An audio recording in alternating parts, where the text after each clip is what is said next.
시청자 여러분 안녕하십니까? 헬로티비 뉴스입니다. 주민자치회라고 들어보셨나요? 은평구의 경우 16개 모든 동에 주민자치회가 설치돼 있습니다. 주민자치회는 말 그대로 주민들이 자기가 살고 있는 동네에 필요한 일은 함께 논의하고 또 스스로 계획을 세워 실행하는 주민 대표 기구입니다. 예를 들어 마을 축제를 기획하거나 환경을 개선하는 등의 활동을 하죠. 네, 주민자치회는 무보수 봉사직이고 주민 누구나 참여할 수 있습니다. 다만 은평구의 경우 자치 운영에 필요한 업무를 돕는 사무국장과 간사에게는 활동비를 지급하고 있는데요. 주민자치회 운영을 두고 은평구의회 구정질문 과정에서 날선 공방이 오갔습니다. 손성혜 기자가 보도합니다.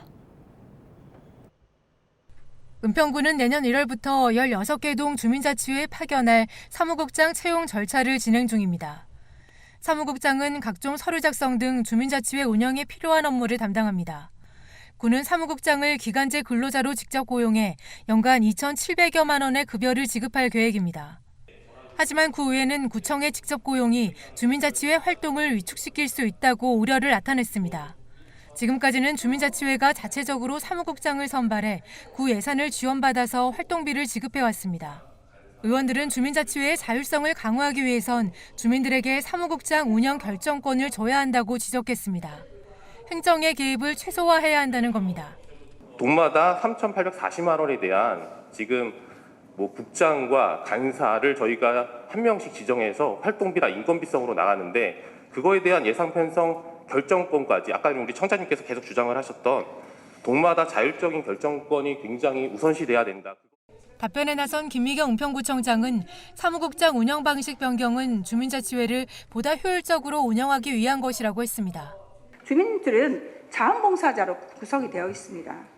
주민자치회는 자율성을 기반으로 주민 참여를 촉진시키는 역할을 하고 있지만 현실적으로 행정 업무나 실무 처리에는 어려움이 있는 경우가 굉장히 많이 있습니다.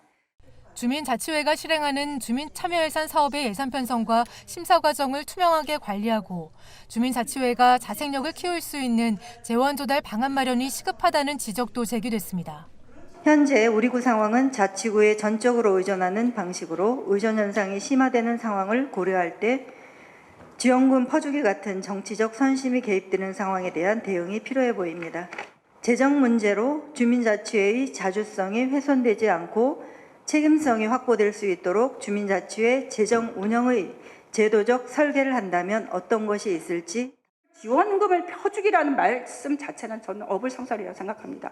주민들 스스로가 정말 열심히 본인들 시간과 재원을 통해서 본인들이 지금 봉사를 하고 있는 상황인데요. 이거를 지원금 퍼주기라고 표현하는 것 자체가 저는 바람직하다고 생각하지 않습니다.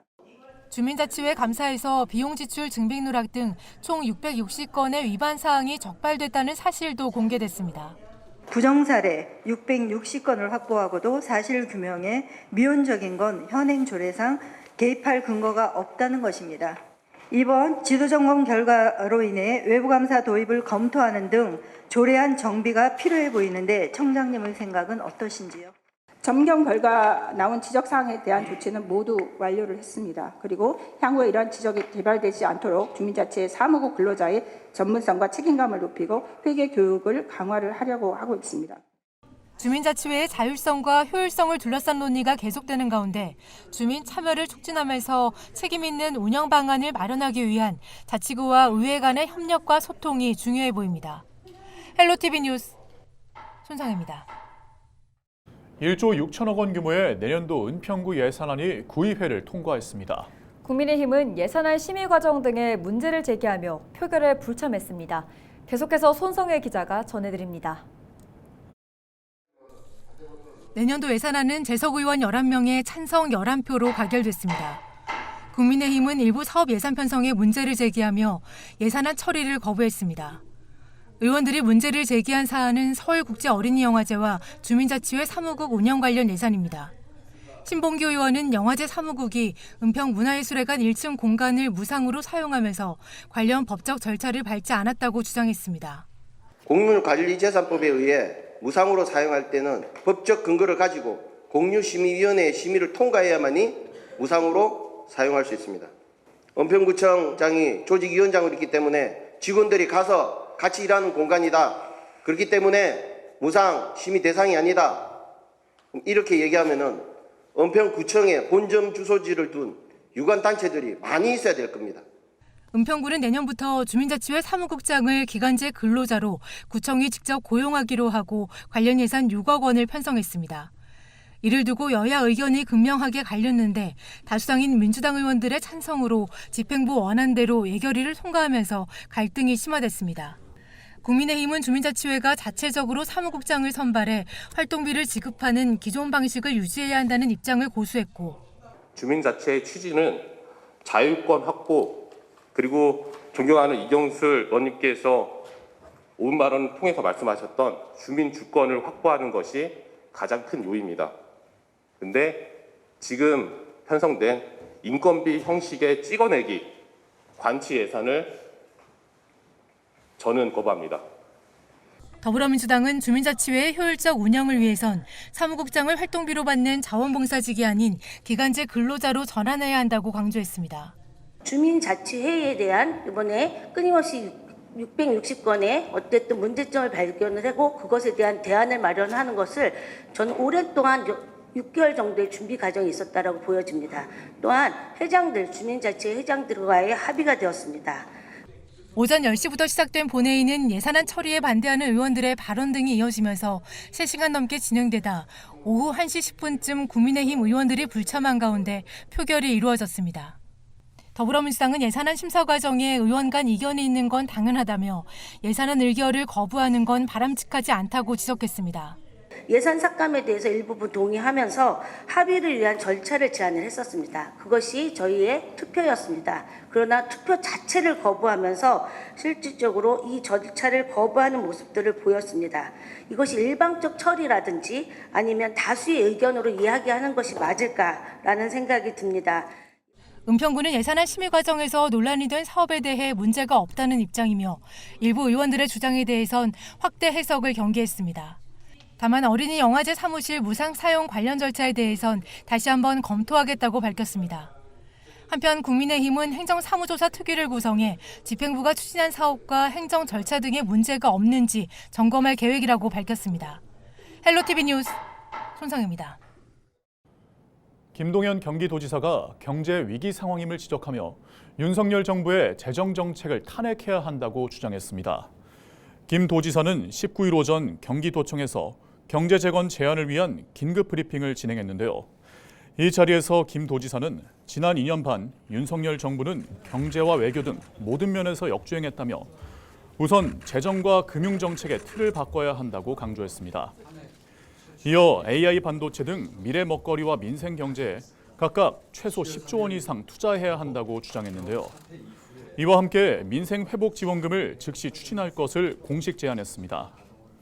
김 도지사는 재정과 산업, 기후위기 대응 등 모든 면에서 완전한 대반전을 이뤄야 한다며 우리가 할 수 있는 것들부터 최대한 빨리 고쳐나가자고 강조했습니다. 국회 교육위원회에서 임태희 경기도 교육감을 국회 증언감정법 위반으로 고발하기로 했습니다. 교육위는 지난 18일 전체 회의에서 임 교육감이 지난 10월 국정감사에서 자료 제출에 응하지 않았다며 고발 안건을 의결했습니다. 경기도 교육청은 징계위원회 회의록을 제출했지만 위원장을 제외한 위원들의 실명은 공개하지 않았습니다. 이와 관련해 경기도 교육청은 법과 원칙에 따라 대응하겠다고 밝혔습니다. 경기도 교육청 관계자는 실명 공개는 징계위와 징계 절차의 공정성을 해칠 수 있고 심의 의결에 대한 신뢰성이 저하될 수 있다는 입장을 이미 밝혔다고 설명했습니다. 요 며칠간 수도권에는 한파주의보가 발효되는 등 매서운 추위가 기승을 부렸습니다. 주 후반 들어 추위가 잠시 주춤하는 사이 주말에는 중부지방을 중심으로 한 눈 소식이 예보됐는데요. 갑자기 내리는 눈으로 길이 얼 수 있어 각별한 주의가 필요해 보입니다. 김진재 기자입니다. 인천의 한 전통시장. 부쩍 추워진 날씨에 상인들이 바람과 추위를 막기 위해 가게 전체에 비닐을 씌우고 있습니다. 난로 앞에 선 상인들은 물건을 정리하다 얼어붙은 손을 잠시나마 녹입니다. 수도권의 한파가 기승을 부리면서 이날 인천의 아침 체감 기온은 영하 9도 안팎을 기록했습니다. 엄청 추워요. 이 안에는 진짜 추워요. 발도 너무 시렵고 손님들한테 이게 담아주는 것도 불편하고. 본격적인 겨울철로 접어들면서 수도권에서는 연일 영하권 추위가 이어지고 있습니다. 이날 아침 최저기온은 서울이 영하 6.7도, 인천 강화가 영하 10.2도, 경기 파주가 영하 12.8도를 기록했습니다. 특히 경기 북부와 강원 지역에서는 지난 17일 밤에 발효된 한파주의보가 19일 아침까지 3일간 이어졌습니다. 주말에는 눈 소식도 예고됐습니다. 수도권 기상청은 오는 20일부터 22일 사이 중부지방을 중심으로 대설특보가 내려질 것으로 내다봤습니다. 기온은 서쪽에 따뜻한 공기가 유입되면서 오는 21일까지 잠시 상승했다가 22일부터는 찬 북서풍이 불어와 다시 추워질 전망입니다. 가장 강한 눈이 내리는 구간은 21일 새벽부터 오후 이 시간대가 되겠습니다. 기압골이 통과하는 시점이 되겠고요. 기압골이 통과하는 시점에서는 최대 시간당 3cm 내외의 강한 눈이 내리겠고요. 수도권 기상청은 대륙 고기압이 주기적으로 확장함에 따라 다음 주에는 기온이 하락과 회복을 반복하는 한편 대체로 맑은 날씨가 이어질 것으로 전망했습니다. 헬로티비 뉴스 김진재입니다. 예산안 심의 중인 경기도의회가 또다시 파행 위기에 처하면서 당초 19일로 예정됐던 새해 본예산, 올해 추가 경정 예산안 처리가 진행되지 못했습니다. 지난 18일 도의회 국민의힘과 더불어민주당은 지난달 27일 제6차 본회의에서 추가 경정 예산안, 제7차 본회의에서 새해 예산안을 처리하기 위해 노력하기로 합의했습니다. 그러나 12.3 계엄 사태 등으로 예산안 심의가 지연되면서 제6차 본회의에서 추가 경정 예산안 처리가 불발됐고 제7차 본회의에서 처리하기로 했다가 이마저도 무산됐습니다. 현재 문제가 된 건 김종석 도의회 사무처장의 사퇴 표명에 따른 거취 문제로 갈등이 생기면서 처리되지 못한 것으로 알려졌습니다. 경기도는 폭설 피해가 심각한데도 정부의 특별 재난지역 선포 대상에서 제외된 안산과 광주, 안양과 오산, 군포와 광명, 시흥과 양평, 의왕 9개 시군에 대해 자체 지원에 나선다고 밝혔습니다. 경기도는 이를 위해 재난관리기금 90억 원을 투입할 계획입니다.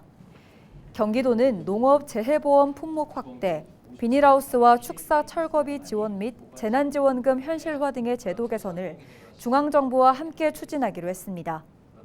또 경기도 특별재난지역 지원조례에 특별지원구역을 신설해 자연재난 발생 시 시군에 대한 신속하고 체계적인 지원을 제도화할 예정입니다. 이에 경기도는 도민의 빠른 일상회복 지원을 위해 정부 지원이 미치지 않은 지역에 대해 경기도 차원의 직접 지원을 결정했습니다.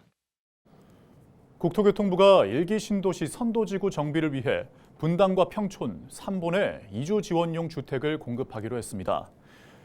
일산과 중동에는 추가 공급이 필요 없다는 시각인데요. 박상우 국토교통부 장관은 18일 기자간담회를 통해 각 신도시 생활권별로 재건축 이주 가구를 수용할 주택 공급 총량이 충분한 것을 확인했다고 밝혔습니다. 다만 분당과 평촌, 3본의 경우 1년에서 2년 정도는 이주 수요가 공급보다 많은 지역이 있어 유휴부지에 주택 7,700가구를 추가로 공급할 예정이라고 밝혔습니다. 박 장관은 일산과 중동의 경우 주변 개발 사업이 많아 추가 주택을 고려할 상황이 아니라고 판단했습니다. 서울시가 신혼부부 장기 전세주택인 미리네 집 395호 공급에 따라 신청자를 모집합니다. 신청 대상은 혼인신고한 날로부터 7년 이내 신혼부부거나 공고일로부터 6개월 이내 혼인신고 예정인 예비 신혼부부로 무주택자여야 합니다. 모두 6개 신규 단지에 공급되는 미리네 집은 전용 면적 41제곱미터부터 84제곱미터까지 다양한 면적으로 공급됩니다.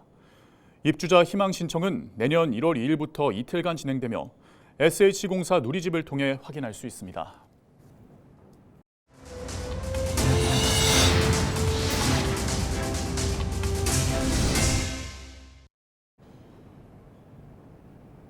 이상으로 뉴스를 마칩니다. 함께해 주신 여러분 고맙습니다.